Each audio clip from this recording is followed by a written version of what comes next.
If you have spent any time watching video essays on war movies, you will probably have encountered François Truffaut's famous quote, "There's no such thing as an anti-war film." If a movie's role is to transport a viewer into the thoughts, emotions and lived experience of the soldiers on screen, then making an anti-war film is indeed impossible. Nevertheless, many directors of course have tried to do this, and often to great cinematic effect. Saving Private Ryan, for example, draws us into the subjective experience of war by using a handheld point of view camera style that immerses the viewer into the chaos and violence as if they were one of the soldiers on screen. And 1917 tries to do the same by making the movie seem like one shot.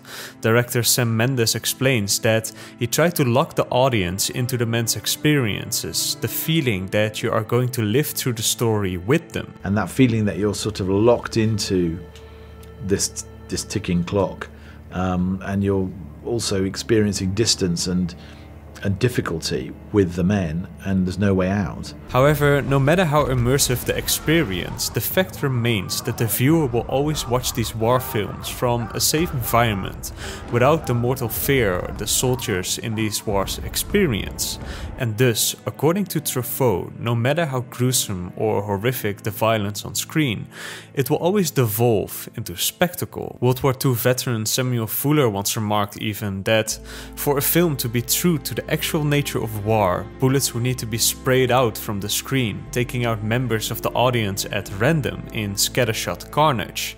Yet, in my opinion, this does not mean that there is no such thing as an anti-war film, although they are probably more rare than one might think. In this video, I want to argue why All Quiet on the Western Front is one of those rare movies, a true anti-war film, and a film that broke my heart and at various moments had me close to tears. So what makes an anti-war film? In the past decades, many war films have focused on showing the reality and gruesomeness of war.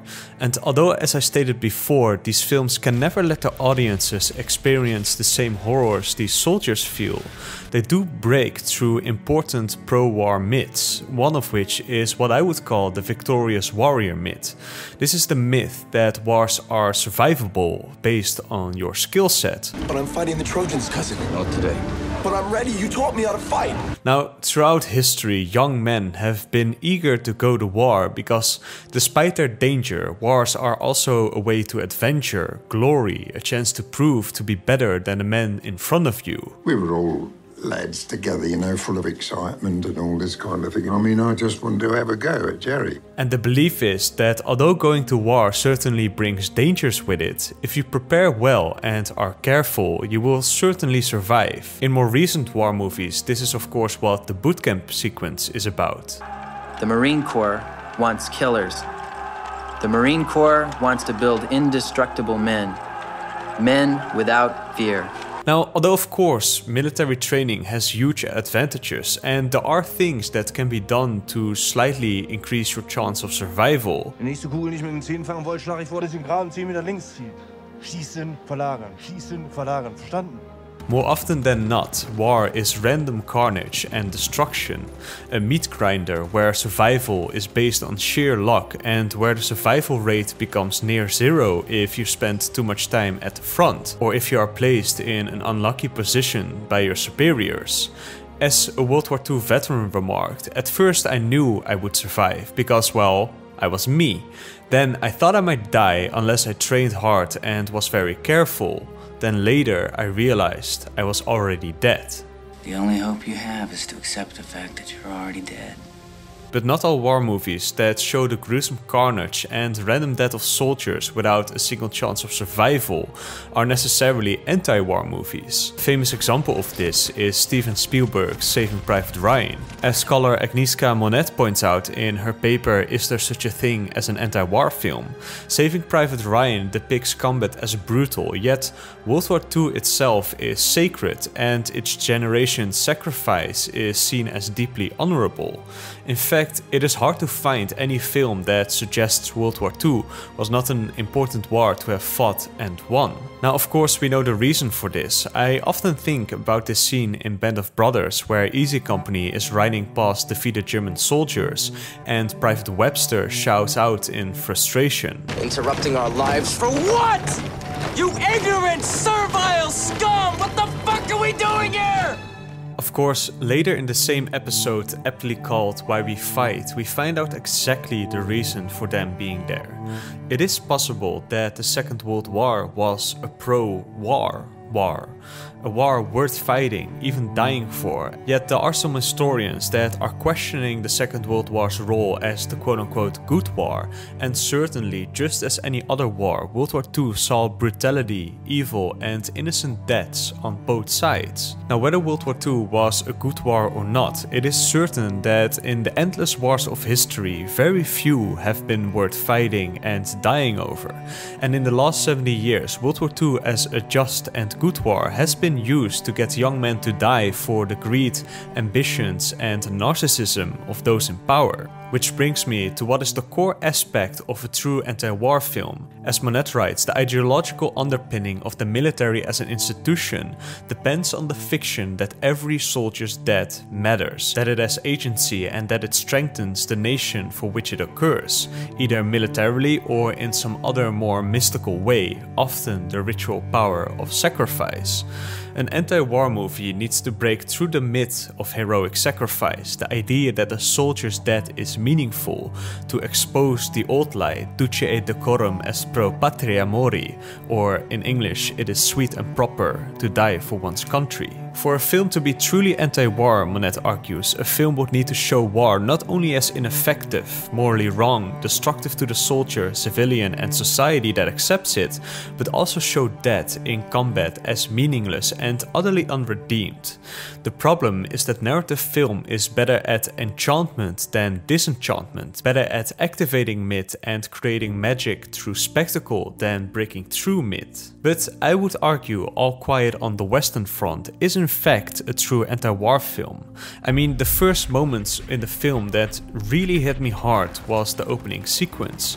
The strongest aspect of this opening sequence is the dichotomy between the young boys who are getting destroyed in the war and the uncaring war machine. I mean, the soldier we follow in the opening moments is a minor character, but his fear and humanity sounds true in the way he calls his friends who are getting killed in front of him.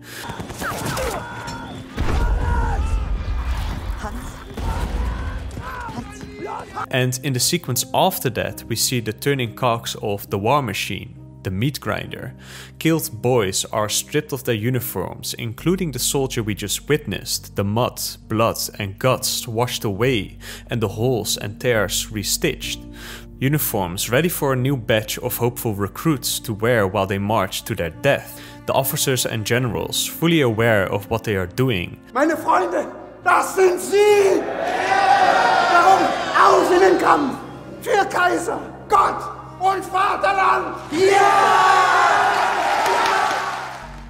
This opening immediately breaks through the myth of the heroic sacrifice, the idea of remembrance. It shows that these soldiers were just cannon fodder to be discarded after, and does exactly what Monnet argues a true anti-war film should do. It shows dying in combat as meaningless and utterly unredeemed. I want to draw a comparison between All Quiet on the Western Front and the most recent major World War I movie, 1917. I feel All Quiet on the Western Front is the film that 1917 should have been. Now, don't get me wrong, I regard 1917 very highly, and I think it is a great film where Sam Mendes did something very special for the war movie genre with its one-shot technique. But I think it could have been a stronger anti-war movie, a stronger World War I film, better at showing the sheer brutality of the war, that it was a pointless meat grinder without any form of remembrance or heroic purpose for millions of young men. because 1917 is essentially a hero's journey where our protagonist prevails in the end and saves the lives of 1600 men. As my colleague Tom from Like Stories of Old points out, would the film not have a stronger message, more in line with the reality of World War I, if in the end our protagonist had failed to deliver the message, or his message was ignored by command and all the men died anyway? Of course, this would have been quite a bold and un-Hollywood-like creative choice. But All Quiet on the Western Front does exactly that by having its main character die a pointless death, seconds before the end of the war, with nothing gained. The sad historical reality is that between the signing of the armistice at 5 AM in the morning and the official end of the First World War, 3,000 more people died, including an American soldier called Henry Gunter in the last minute of the war. The reason for the 6-hour delay between signing the armistice and it going into effect was supposedly to have time to pass the news across the front line, but it was also because of the poetic symmetry it would bring to the end of the war, to end it on the 11th hour on the 11th day of the 11th month. Der Waffenstillstand tritt in 6 Stunden in Kraft, in der 11. Stunde am 11. Tag des 11. Monats.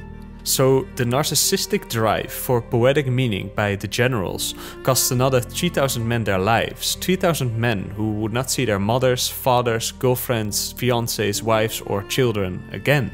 Finally, I do think it is important to say that a film is not automatically better when it is an anti-war movie.